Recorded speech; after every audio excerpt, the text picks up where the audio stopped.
Powered only by the wind and the sun, it's the Medicare for the Lazy Man podcast. The Medicare podcast that knows that failure is not an option. He knows it's 5 o'clock somewhere. Medicare expert Doug Jones.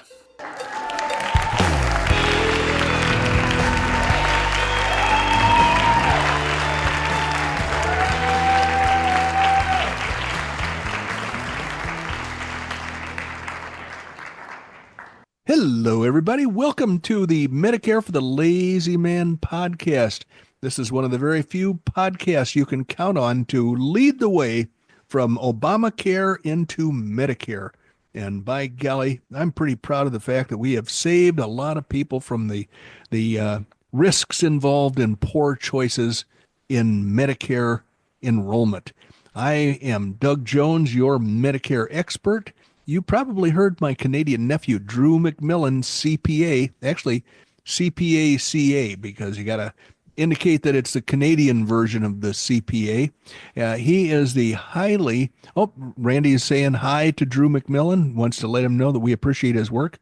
Yes, I do. I really do. But I do want to mention that just in case the listening audience doesn't know, you know what CPA stands for? Canadian Party Animal. Yes, absolutely. Yeah, well, then there's another CA that goes with the CPA. Drew would be highly incensed if he thought we were making fun of his hard-won designation. But in any event, we're here to help you feel confident about your approach to Medicare and your ability to conquer Medicare and to come out victorious in the end. And the way to do that is to avoid the primary mistakes that most people make and get a good Medicare expert to advise you. And, you know, that could be me for all you care.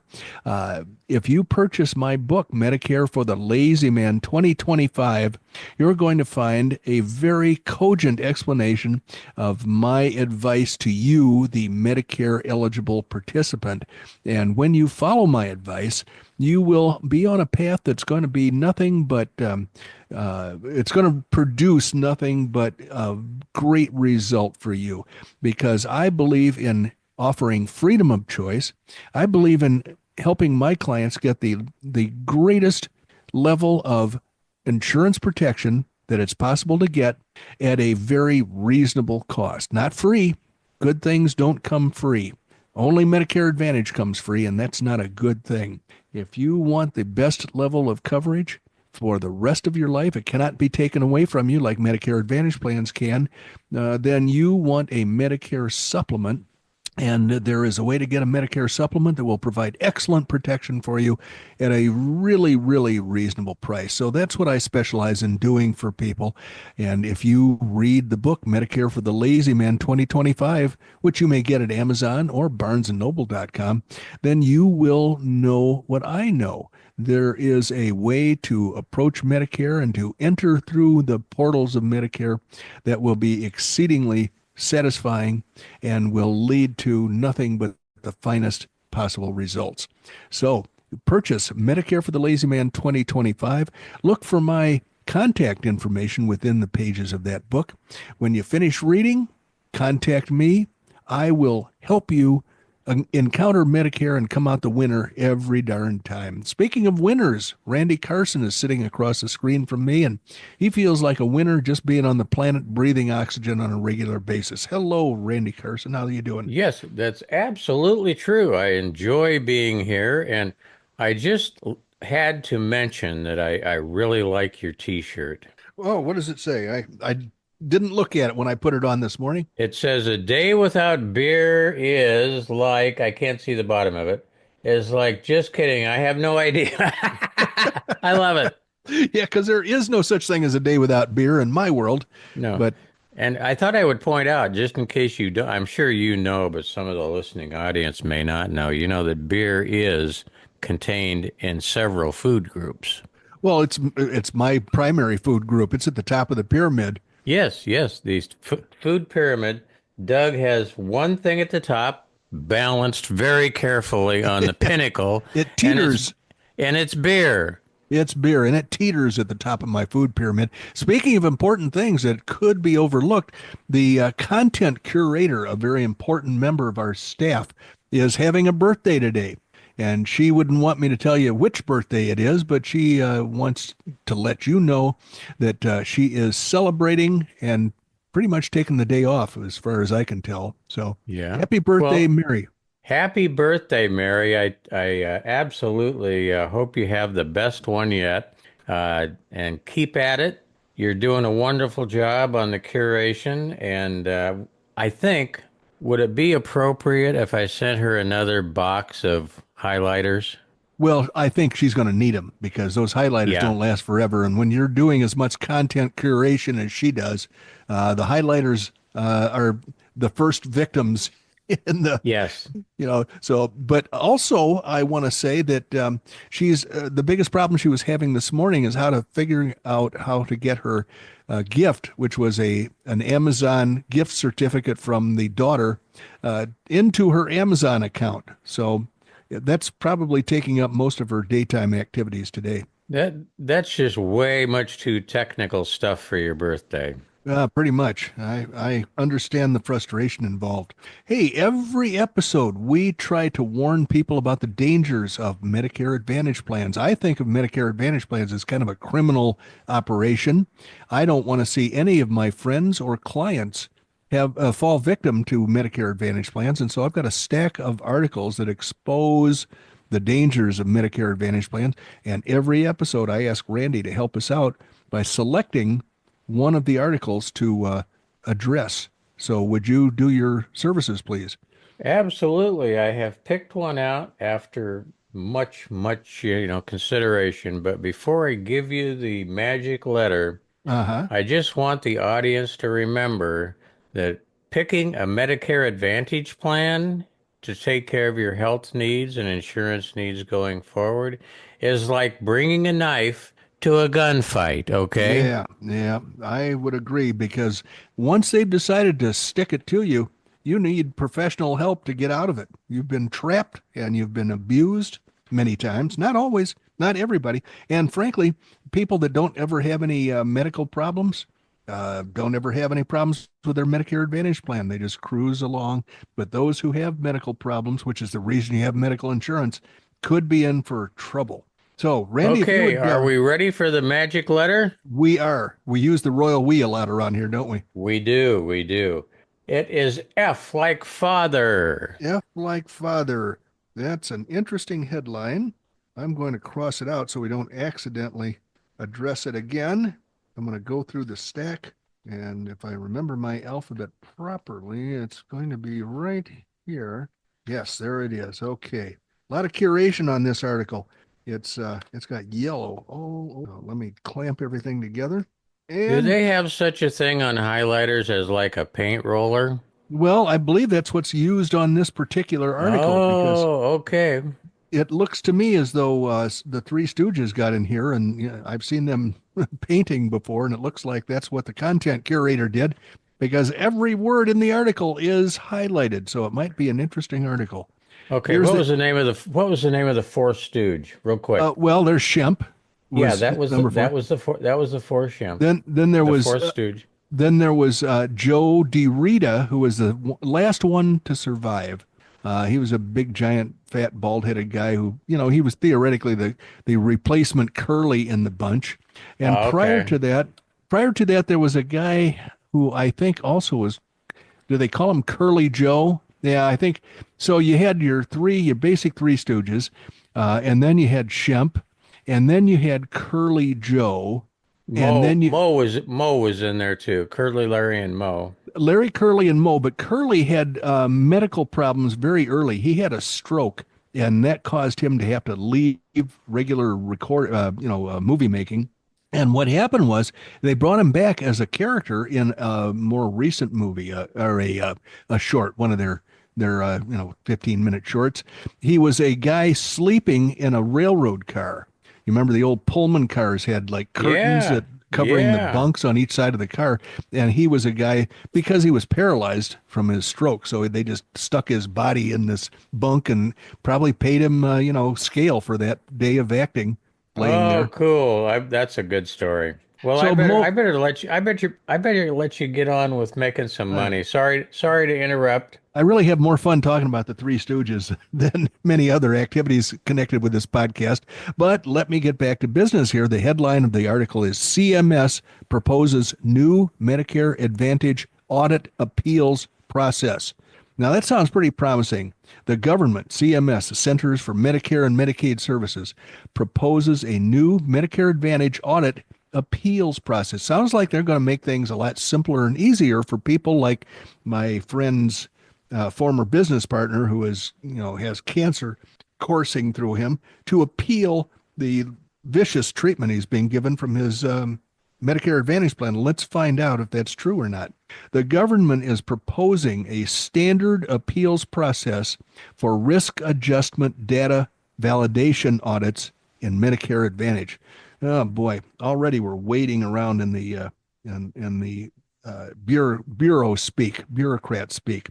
The government issued its 2025 Medicare Advantage proposed rule on November 6th. That's a while ago.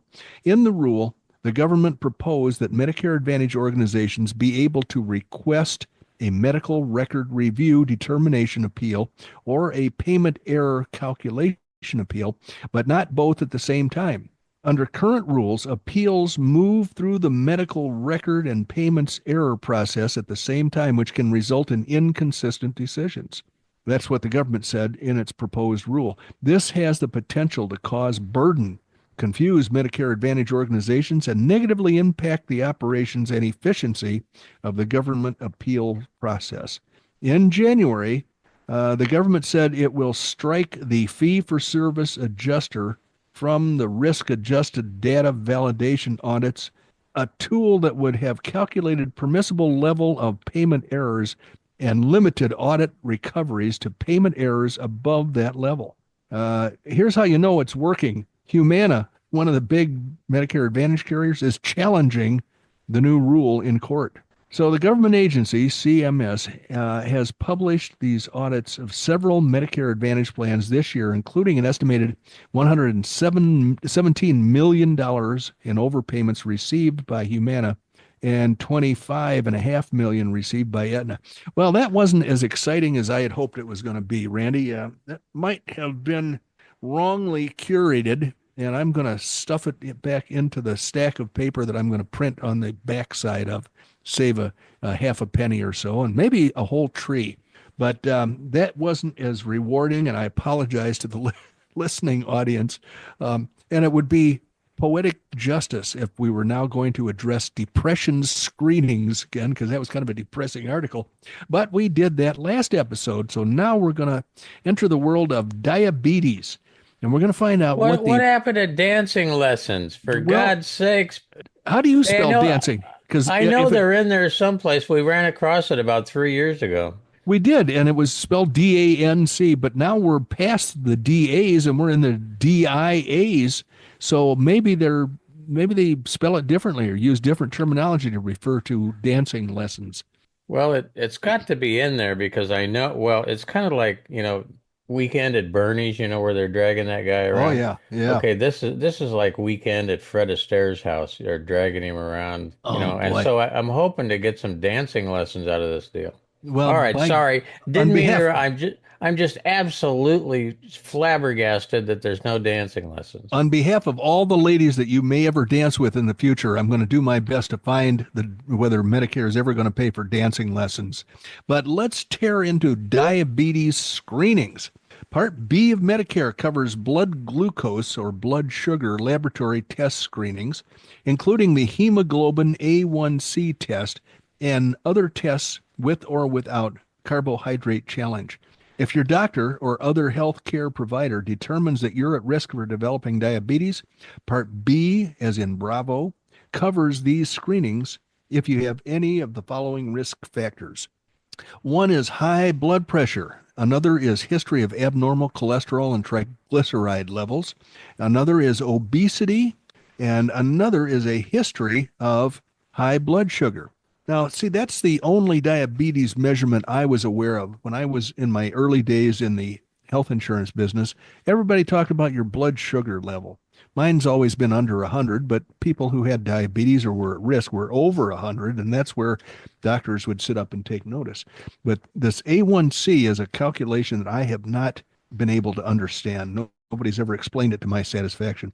In any event, Part B also covers these diabetes screenings if two or more of these conditions apply. You're 65 or older, you're overweight, you have a family history of diabetes, either parents or siblings, and if you have a history of gestational diabetes, that's diabetes during pregnancy, or delivery of a baby weighing more than 9 pounds. Now, we've talked about Haas from Bonanza. I remember that when Bonanza was brand new, Haas was famous because when he was born, he was the heaviest baby ever delivered in his county in Texas.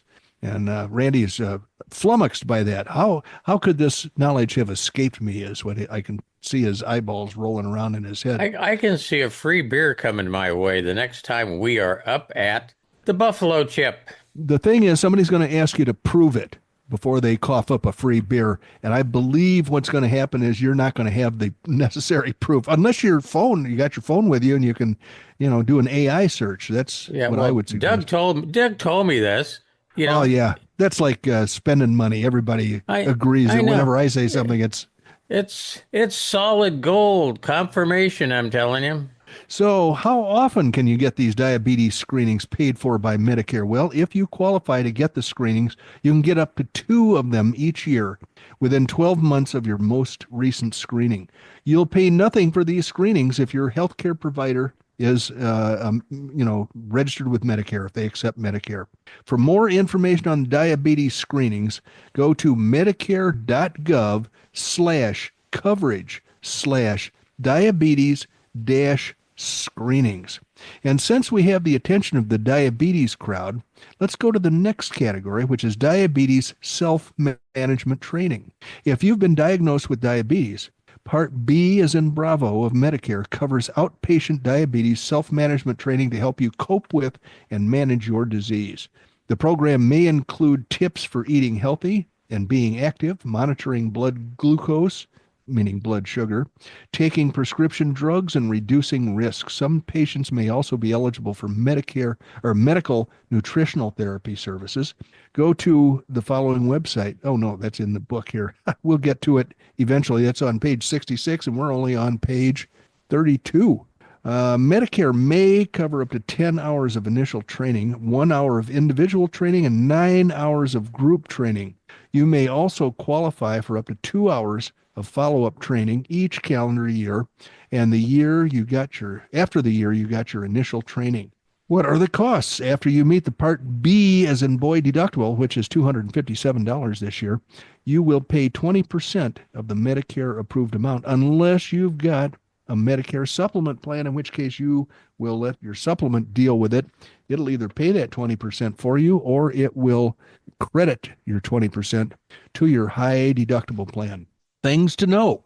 To get this training, you must have a written order from your doctor or other healthcare provider. Boy, they could cut out a lot of words if they just say your doctor and let you assume that it could be a different healthcare provider. But no, they've got to be very careful.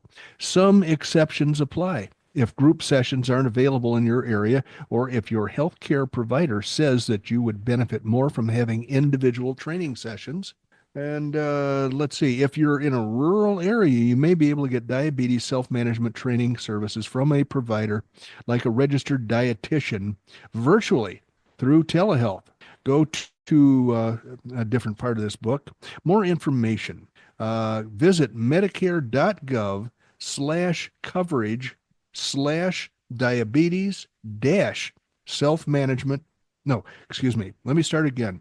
Go to medicare.gov/coverage/diabetes-self-management-training. And that's going to be a source of more information than you ever thought you would want to have about how Medicare treats diabetes. And how do we treat our sponsors? Well, with kid gloves, and I want to treat them with kid gloves right now.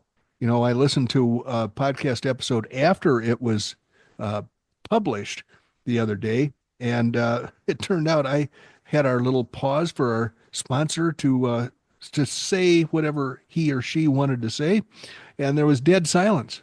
I don't know what happened to that particular sponsor, and I'm going to be checking our receipts to see if they paid for that time that they decided not to use. But it was disturbing to hear the silence during the middle of our podcast episode, Randy. Hey, we were talking about diabetes, and one of the big things is being overweight with diabetes. I've got a quiz for Randy here. I've got a list, and I don't know who made this up. This is Wallet Hub again. Wallet Hub loves to do rankings of things, and this is going to be the 10 most and least overweight and obese cities in the United States. Are you up for another quiz like this, Randy? I am, and I think I know where to go on this one. So give me a couple questions. All righty. Let's talk about the most obese and overweight cities according to the Wallet Hub analysis. Um, they evaluated dimensions using 19 metrics. They can't just look at people and say you're a tubbo. They have to have 19 metrics ranging from shares of overweight adults to number of health educators and community health workers per capita. Each metric was graded on a 100. Let's not make it easy, shall we? Let's go to Disney World and see what I've been told is the fattest people on the planet. Anyway, each metric was graded on a 100-point scale, with 100 representing the fattest. Each metropolitan area's overall score was then based on the weighted average across all metrics. More information about the methodology is available if you click on this link, which we're not going to do that because we just want to know where the tubbos are hanging out and where the skinny minis are hanging out. So, Randy, let's go with the fatsos first. Fattest city in America.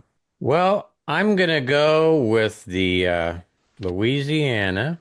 Okay. And what city is it that has the Mardi Gras? The Mardi Gras Well, city. yeah. Yep, there you go. I just like to think about the bead throwing. That's always my favorite Yeah, activity to watch. yeah, absolutely. Well, you're not too awful far away. Right next door in Texas is the big wiener of the most overweight cities in McAllen, Texas.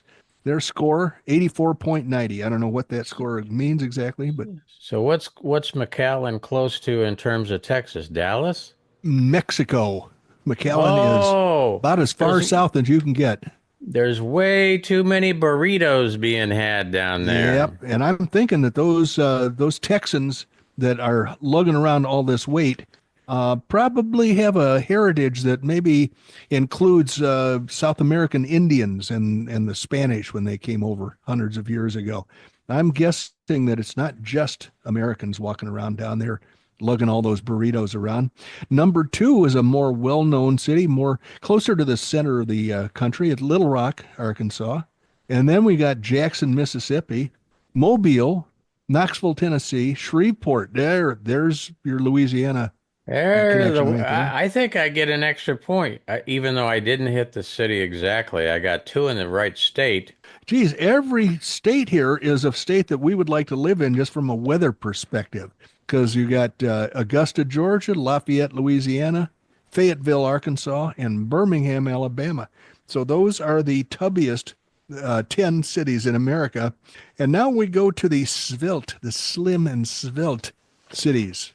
Numero uno on the list of the least obese and least overweight cities, according to their analysis. What do you think, Randy? Omaha, Nebraska. No, Honolulu. What? They're jumping in there all the time. Maybe we ought to cut them loose. I mean, frankly, that's just too far to go to verify. Although it's nice to have an excuse to go there, but I don't like paying for it. All I know is this has had nothing directly to do with Honolulu, but you know that they are all Hawaii in general is known for eating the most poundage of this particular thing. Yes, and I know exactly what it is. Of anywhere in the United States. And what is it? It's made by Hormel. God, spam. Spamalot. It's Hawaii, spam. They have figured out ways to eat spam that go way beyond the pale. Well, I believe that this weighted average of overweight and obese people in Honolulu takes into account all the Asians. You got your Japanese, you got your Chinese, you got your other Asian that have moved into the Hawaiian Islands, and I believe they counterbalance the traditional Hawaiians and Samoans, who Yeah. tend to be hefty, hefty people. Well, let's cut that one loose, and we'll go to we'll move everybody up one notch, and the skinniest in the contiguous 48 states would be Seattle. And what do you think No about that? kidding. That's what they're saying. And, I noticed that a lot of these are in blue areas. I wonder if politics plays a role here because after Seattle, skinny minis love Denver, San Francisco, Boston, Minneapolis, San Jose, California, Colorado Springs, New York City, and Portland, Oregon. Well, my God, those are all blue cities. Yeah, they are. So it must mean that they are the most unhappy cities in the world because they're skinny and they And hate themselves. yes, there are several reasons to suspect the the the intentions of the list creators. But let's get back to business here. A lot of people. I'm told by the content curator that some of the favorite content that we do is correspondence from people who are either clients or who want to be clients. And one client by the name of David contacted me quite some time ago, and he said, I'm going to be turning 65 in August, and I realize that I need to sign up for Medicare Part A. I just got your book, and I'm reading that. I'm still employed. He's a healer of sorts. I'm not going to narrow it down too much.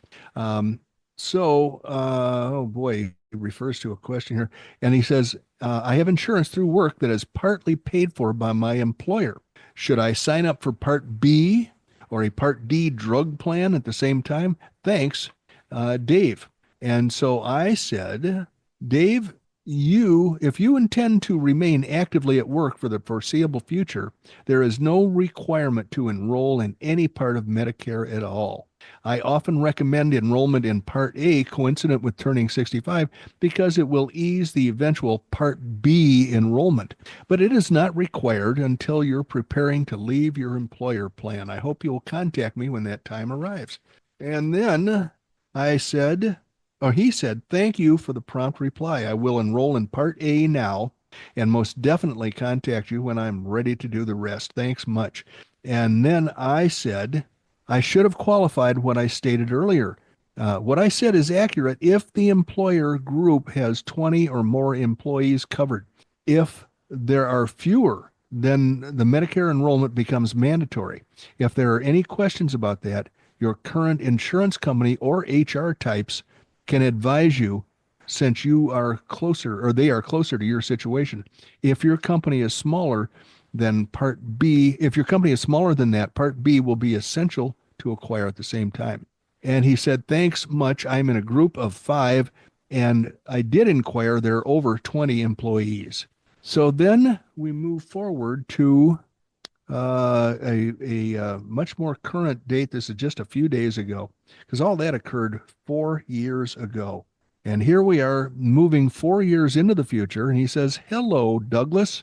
It has been quite some time since I contacted you. I was planning on working until age 70, but it looks like a health issue may force me to retire.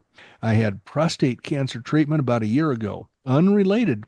It looks like I may have some pretty advanced liver cancer. Now, remember, I said that this gentleman is a healer of sorts. So when he talks about this kind of stuff, he knows what he's talking about. Scheduled to get a liver biopsy in the next week or two. It has been difficult to pin down. Previous MRI and ultrasounds were not suggestive, but a biopsy will most likely show an end-stage liver of some sort, most likely cancer. So I think he's asking for my assistance what to do about Medicare. And so I said, hello again, Dave. It's good to hear from you, although your news is very distressing. I am assuming that you want to transition to Medicare right away. Your health concerns will not restrict your ability to obtain Medicare supplement of your choice at all. And I just want to make sure that I didn't skip anything. Oh, yeah, I did skip one paragraph. He said, I just wondered what the best way to transition to Medicare is. Is a supplemental plan precluded now because I've got this liver cancer possibility and I've had the prostate cancer?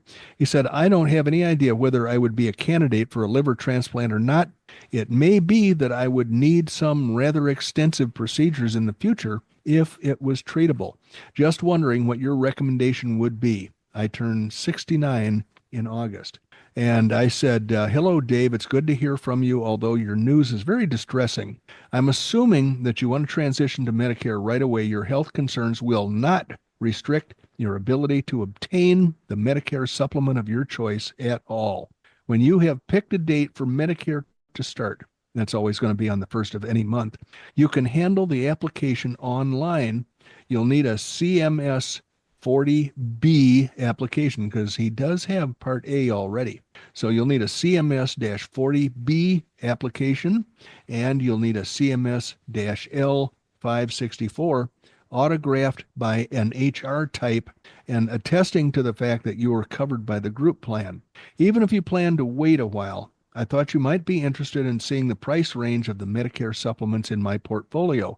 The attached quotes assume that your issue age is 68 because he's turning 69, 5 months from now. And so if he wants to move quickly, I showed him age 68 instead of age 69 rates. It'd be a few dollars difference if he waits till age 69.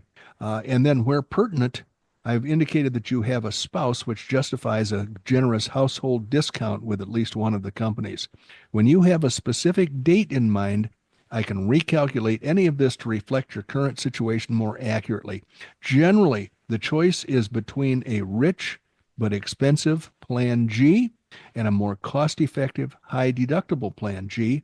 In your case, you may not have as much interest in the lower-cost, high-deductible plan, but the comparison is there for you to examine if you wish. Another element to consider is the need for a Part D drug plan. There are around 14 separate plans available, and each of them has a different characteristic. The way to select the best plan is to anticipate your drug needs and preferred pharmacies. I plug those details into the government database and select the plan with the lowest total cost, the plan premium, plus the drug deductibles paid at the pharmacy. The other attachment has a couple of links to a fillable form that will let you transmit those details securely to me. In the meantime, the ball is in your court. How may I best be of service to you? Well, Dave hasn't written back yet to tell me what schedule he wants to follow. He's probably waiting for the results of his biopsy on his liver. So I wish him the best, and I'm waiting to help him into Medicare with a minimum of fuss and a minimum of muss as soon as he's ready to go. So that's about the end of whatever I had to say today, Randy. I'm going to maintain communication silence the rest of the day. Are you? Radio silence? Okay, It's starting right now. 3, okay, 2, 1. There you go. Well, anyway, I did want to mention to the listening audience, something that you may not realize. When I give the altitude of Doug's Fortress of Solitude behind Cave Creek, it's really up there in the sky. So he has taken it upon himself to learn how to hang glide. So he's going to start learning how to hang glide, and ultimately he's shooting for the nickname of the Birdman of Cave Creek. Well, we can't, we got to figure out how to work the nosebleed terminology in there too, because that is the genesis. Let's do that. The Birdman of the Nosebleed Main Mountains. All right. Well, thanks for bringing that into the. So anyway, there's a few things I always have to take care of before we land the plane. Doug's email address, very important piece of information, dbj@mlmmailbag.com. Reach out to him any time of the day or night. Questions, comments, or anything else. Number 1 on my list is, remember, Doug is licensed nationwide to help you with your Medicare supplement planning. Check us out at the website, medicareforthelazyman.com. We would appreciate it in your wanderings through the wilds of the internet. Drop a review on our content. It's always good to have the numbers because we always want to stay ahead of the travel log, people. Last but certainly not least, thank you. Thank you for joining us. We always appreciate you spending time with us, but you don't always know how long you spent. You have just spent 32 and a half minutes with Doug Jones, the anti-insurance insurance guy, originally from Oklahoma, now practicing his hang gliding up behind Cave Creek in the Nosebleed Mountains. Chalk him in at 12,640 feet. That's the same as last time. That's the same as last time. Well, I'm tough. I'll be able to survive until Randy lowers me down. So thank you for joining us, ladies and gentlemen. We always enjoy having you with us, and we're looking forward to seeing you come back again for our next episode. Bye bye.